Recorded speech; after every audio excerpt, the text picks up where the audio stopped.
नमस्कार, times of Swaraj में आप सबों का स्वागत है। मैं हूं संतोष सिंह और आज हम टाइम्स ऑफ स्वराज में चर्चा करने जा रहे हैं उस आरक्षण की पॉलिटिक्स को, जिस पॉलिटिक्स के सहारे तेजस्वी एक बार फिर से बिहार में वापसी को लेकर रणनीति बना रहे हैं।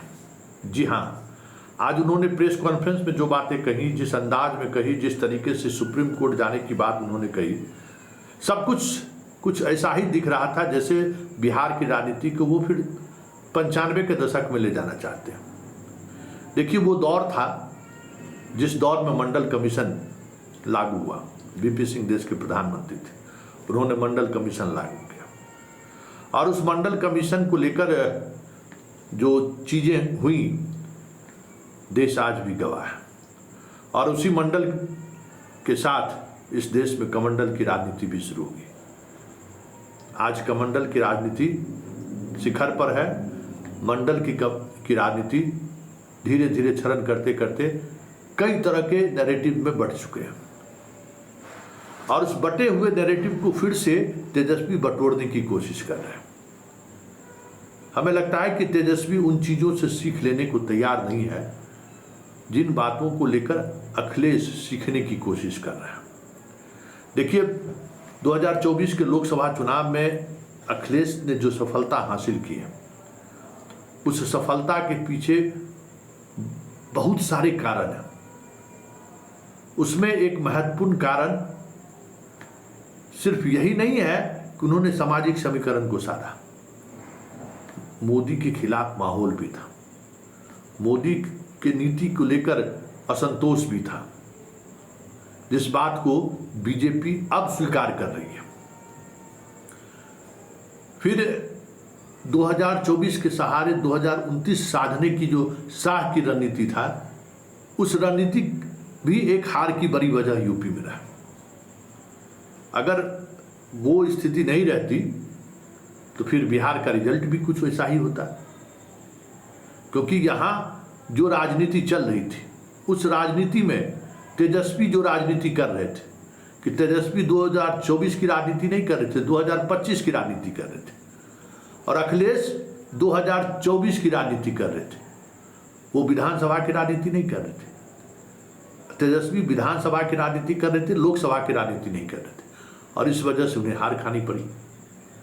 और अब जो वो सियासत करना चाहते हैं कि आरक्षण को लेकर, देखिए, जातीय जनगणना लाइए, चाहे आरक्षण की सीमाएं 100% कर दीजिए, वो दौर लौट कर आने वाला नहीं है।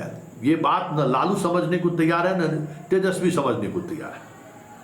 नीतीश कुमार ने इस राजनीति को इस नैरेटिव के साथ बदल दिया है जिसमें अब कोई प्रभावशाली पिछड़ी जाति ड्राइविंग सीट पर बैठ जाए, ये अब राजनीति में संभव होता हुआ नहीं दिख रहा है। और यही चीज सुप्रीम कोर्ट ने दलितों के मामले में जो किया है ना, अगर यही चीज अगर राजनीति नीतीश कुमार 5 साल और रह गए और उस राजनीति को बढ़ा देंगे, तो जो दलित में दबंग दलित हैं, जो पिछड़ों में जो दबंग पिछड़ा है, वो सारी की राजनीति खत्म हो जाएगी और लगभग खत्म हो गया है बिहार में। अब वो बात रही क्या, यादवों का वो दबंग ही रहा क्या? खत्म हो चुका है। मुसलमानों का खत्म हो चुका है कोई डॉन अभी दिखाई दे रहा है कि अपने आप को थोड़ा बाएं बिजा ले? नहीं है। वो चीजें बदल गई, वो राजनीति बदल गई है। तो उस राजनीति को फिर से वापस लाने की जो कोशिश है, सुप्रीम कोर्ट जाना, जातीय जनगणना, 65% रिजर्वेशन, ये सब कह सकते हैं ना कि फायर किया हुआ कारतूस की तरह हो गया अब इस पर। क्योंकि अब सरकार की नौकरी में जिस तरीके का प्रतिनिधित्व पिछड़ों को मिल रहा है, अब कहाँ सवर्ण कंपटीशन में है। वो तो 10% मिल गया है, उसमें भले अब 10% वो ले लीजिए और 5-10% इधर से ले लीजिए, 70-80% तो पिछड़े और दलित के लोग आ रहे हैं। अब सरकारी नौकरी में सवर्णों का वर्चस्व रहा कहाँ? आप देख लीजिए बिहार का रिजल्ट, गौर कर लीजिए। यूपीएससी में भी अब वो स्थिति नहीं है। तो फिर वो राजनीति कहाँ से, किस बात को लेकर? अरे प्रतिनिधित्व नहीं मिलता तब तो आप राजनीति साध सकते थे ना। अभी तो आपको प्रतिनिधित्व मिल रहा है, बीपीएससी के टॉपर से लेके यूपीएससी तक में आप टॉप कर रहे हैं। अब कहाँ वो बात रही। इसलिए उसके सहारे जो राजनीति में फिर से वापसी की कोशिश जो तेजस्वी कर रहे हैं, वो राजनीति इन्हें 2025 के चुनाव में रिवर्स गियर में लेकर चले जाए तो कोई बड़ी बात नहीं हो। देखिए, नीतीश को इसके सहारे आप नहीं हरा सकते। नीतीश को आरक्षण के सहारे या जाति की राजनीति के सहारे नहीं हरा सकते। जैसे ही आप आरक्षण और जाति की राजनीति पर गोलबंद करने की कोशिश करेंगे, नीतीश कुमार को एक अंश और दे देगा यहाँ का पब्लिक। अरे जंगल राज क्या है? जंगल राज में थोड़ी था कि सबके घर में घुसकर लोग बकरी उठा लेता था या महिलाओं को उठा लेता था पहले, वो बात थोड़ी है। जंगल राज यही है, प्रतिनिधित्व का सवाल है। जो गांव से लेके राजधानी तक में जो प्रतिनिधित्व को लेकर जो एक बैलेंस बिगड़ा, वही जंगल राज है ना। तो ये आरक्षण के सहारे और जातीय राजनीति के सहारे उस बैलेंस जो आप बैलेंस नहीं बना सकते हैं, यही समझने की जरूरत है। इसलिए तेजस्वी सुप्रीम कोर्ट चल जाए, सुप्रीम कोर्ट में वकील रख लें जो तबका राजनीतिक रूप से संवेदनशील है, पिछड़ी जातियों में भी उन्हें पता है कि सुप्रीम कोर्ट में सरकार को इसमें कुछ राहत मिलने वाला नहीं है। और दूसरी बात, वैसे सरकार ने जातीय जनगणना करके बहुत सारी चीज़ें स्पष्टता के साथ सामने रखा है। ये किसी दूसरे राज्य ने ये नहीं किया है। इसलिए सुप्रीम कोर्ट में बहुत ज़्यादा कोई गुंजाइश नहीं है। 9वीं अनुसूची की राजनीति भी चल सकती है, लेकिन उस दोनों राजनीति के सहारे आप नीतीश को और बीजेपी को रोक नहीं सकते। बीजेपी और नीतीश को रोकने के लिए तेजस्वी को सड़क पर उतरना होगा। रोज घटनाएं घट रही हैं। सुशील मोदी के पास क्या ताकत था? यही ना कि जहां कहीं भी घटना हो तुरंत पहुंच। पप्पू यादव कैसे चुनाव जीत गए?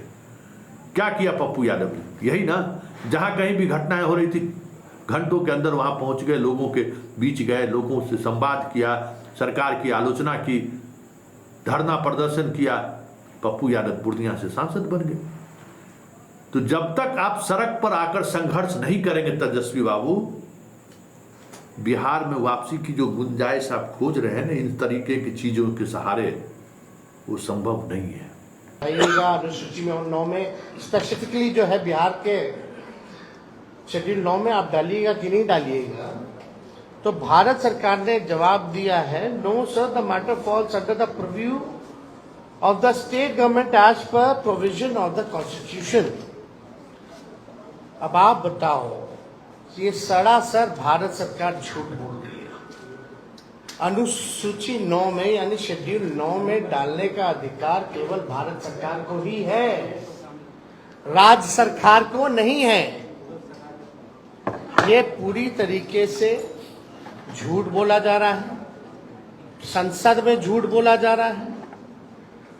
और ये विषय अगर अनुसूची 9 में नहीं डालने का है या स्टेट मैटर है, तो ऐसा तो नहीं कि भाई हम लोगों के हटने के बाद नीतीश कुमार जी ने अनुसूची 9 का जो प्रस्ताव हम लोग कैबिनेट द्वारा भेजे थे, इन लोगों ने वापस ले लिया हो। क्योंकि उस समय तत्कालीन जो अभी भी गृह मंत्री आपके अमित शाह जी हैं, उस समय जो ईस्ट जोन का जो बैठक चल रहा था उसमें भी हम लोगों ने प्रस्ताव रखा था, उनसे मांग की थी कि इसको अनुसूची 9 में डाला जाए। अब मामला है कि कोई भी, चाहे नीतीश कुमार जी हो, जनता दल यूनाइटेड के कोई नेता हो, सभी लोगों के मुंह में दही जमा हुआ है। कोई भी इसको लेकर के आवाज नहीं उठा रहा है। जब हम लोगों ने किया था इस काम को तो बड़े ढिंढोरे पीटे जा रहे थे जनता दल यूनाइटेड के द्वारा। अब करेगा कौन? करने वाले भी तो वही है। Janata Dal United is the part of the government of India. तो ये खेल जो ये लोग खेलना चाह रहे हैं, ये साफ दिखाता है कि इनके नियत पे सवाल उठ रहा है, कि इनके नियत ही नहीं है कि इसको शेड्यूल 9 में किया जाए। ये पिछड़े